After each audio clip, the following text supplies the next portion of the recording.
কত ক KG? 4 KG. এত মাংস কি হবে? তুলি এত মাংস কি করবি? চিকেন রেজালা করি তাহলে পিসগুলো তো বেশ দেখি সুন্দর রেজালার মতনই তো পিসগুলো হয়েছে।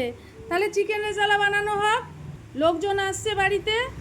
আমি কিন্তু বলে দিলাম একটা কথা, ভোরবেলা উঠে আমি সমস্ত করেছি। আজকে রেজালা কিন্তু তোকে বানাতে হবে। আজ আমার মেয়ে চিকেন রেজালা বানাবে। দেখা যাক জোগাড়জাত হচ্ছে। তো এটা কি টক দই? হ্যাঁ, টক দই। টক দইটাকে ফাটাবি ভালো পুরো করে। টক দই, কিন্তু টক দই মানে যে প্যাকেটের টক দই পাওয়া যায় সেইগুলো। বলছি কি এটাকে জল ঝরাসনি তো? না, মিষ্টির দোকানের দইতে অনেক সময় মিষ্টি দেওয়া থাকে। যদি পুরো টক দই পাওয়া যায় সেই টক দই জল না ঝরিয়েই ফাটানো হচ্ছে, তাই তো? যাতে ওই লাম্প না জমে, তাই খুব ভালো করে ফাটিয়ে ক্রিমের মতন করে নিতে হবে, নইলে দলা দলা মতন পাকিয়ে যায়। 4 কেজি চিকেনে 500 টক দই এনাফ। তুই ফাটাতে থাক। এদিকে তো দেখছি মাংসগুলো এনেছে, বাপ রে বাপ, এক একটা 150 গ্রাম ওজন। এটা সিদ্ধ করতেও তো বড় ওভেন জ্বালতে হবে, আমাদের ছোট ওভেনে এই মাংস সিদ্ধ হবে না। দিলাম টক দই। এটাতে ম্যারিনেট করবি, তাই তো? দই দিয়ে আর কি কি দিবি এতে? যে রসুন পেঁয়াজ কাঁচা লঙ্কাটা বেটে পেস্ট আছে যেটা, ওর অর্ধেকটা দেবো, পুরোটা না। এই হাফটা দিচ্ছে। এটা রসুন আদা আর লঙ্কার পেস্ট, তার অর্ধেকটা দিয়ে দেবো, পুরোটা দেবো না। 2 চামচ মতন দিলাম, 2-2.5 চামচ, এতটা থাকলো। দিয়ে এবার এটা খুব ভালো করে প্রত্যেকটা মাংসর গায়ে যেন মাখে, ভালো করে ম্যারিনেট করব। সুন্দর করে ম্যারিনেট করে নিতে হবে ভালো করে, তাই তো? খুব ভালো করে মাখাতে হবে। মাখিয়ে কতক্ষণ রাখবো আমরা? মিনিমাম 1 ঘন্টা। ততক্ষণ আমরা অন্য কাজগুলো সেরে নেবো। চিকেনগুলো অনেকটা নরম হয়ে যাবে। এরকম বড় বড় চিকেনের পিসে সবসময় এরকম ঘষে ঘষে লাগাতে হয়, মাসাজ করে করে। বড় মাংস হলে সবসময় ভালো করে এরকম করে ঘষে মাসাজ করলে মাংসগুলো সফট হয়। শুধু মাখিয়ে রাখলে অতটা ভালো হয় না। যখনই বুঝতে পারছেন কিভাবে মাখাচ্ছে? ম্যাসাজ করে করে কিন্তু মাখাচ্ছে। যখনই বড় মাংস রান্না করা হয় তখন এইভাবে করতে হয়। আমি কিন্তু লবণ দিইনি। হ্যাঁ, হতে থাক, ম্যারিনেট হতে থাক, আমরা ততক্ষণ অন্য কাজগুলো সেরে আসি। এর মধ্যে একটু ভিনিগার দিয়ে গ্যাস বন্ধ করে দিলাম।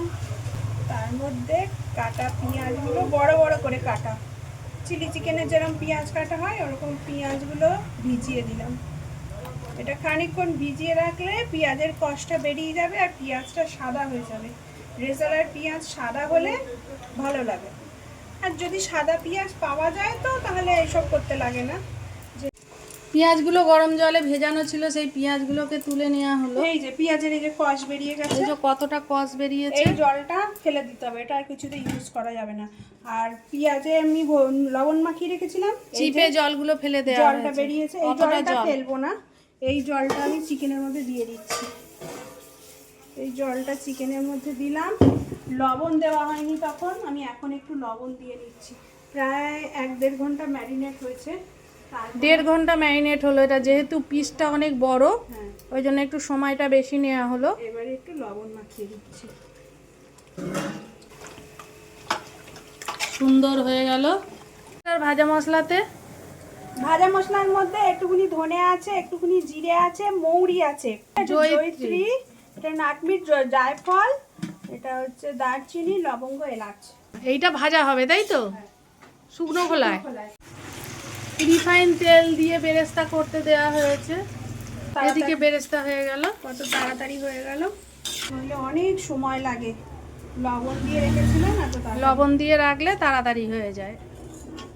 আমি খুব বেশি কালো কালো করিনি, সাদা তেলে ভাজা তেতো লাগে কালো করলে। লবঙ্গ, দারচিনি, মৌরি, জিরে আর ধনে দিলাম।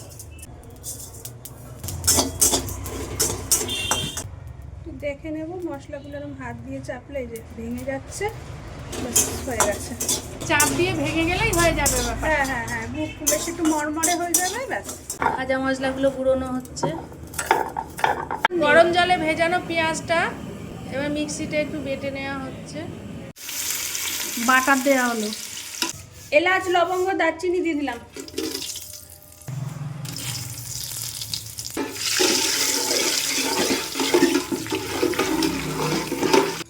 আদা, রসুন, লঙ্কা বাটা।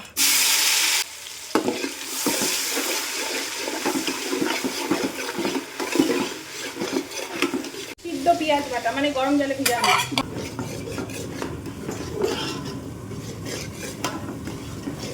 কাজু কিশমিশ, চারমগজ ভেজানো ছিল যেটা। হ্যাঁ, এবার চিকেন দেবো।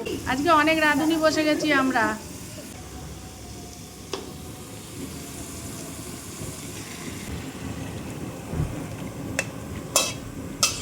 কতটা জল বেরিয়েছে মাংসটা দিয়ে, ম্যারিনেট করা ছিল, দইটাতে যাতে জলটাও তো বেরিয়েছে। মাংসের জলে মাংস সিদ্ধ হবে। এটা হচ্ছে কাজু কিশমিশ, হচ্ছে চারমগজ, একটু দিয়েছি পোস্ত। কাজু কিশমিশ চারমগজ পোস্ত দিলি তাই তো? হ্যাঁ, এইবারেই নাড়াটা থাকতে হবে, এইটাতেই লেগে যাওয়ার ঘনত্ব এনে দেয় তো। গোলমরিচের গুঁড়ো দেওয়া হচ্ছে।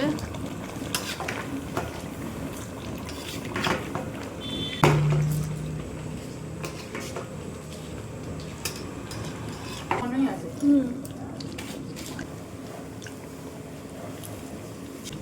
কেওড়া জল গোলাপ জল দিলি, কেওড়া জল দিলি তাই তো? আর এই ভাজা মশলাটা। আর ওই যে ভাজা মশলা হলো জয়িত্রী, জায়ফল, ধনে, জিরে, হ্যাঁ, ছোট এলাচ, লবঙ্গ, সেই ভাজা মশলাটা। রেজালা কমপ্লিট কিন্তু। হ্যাঁ,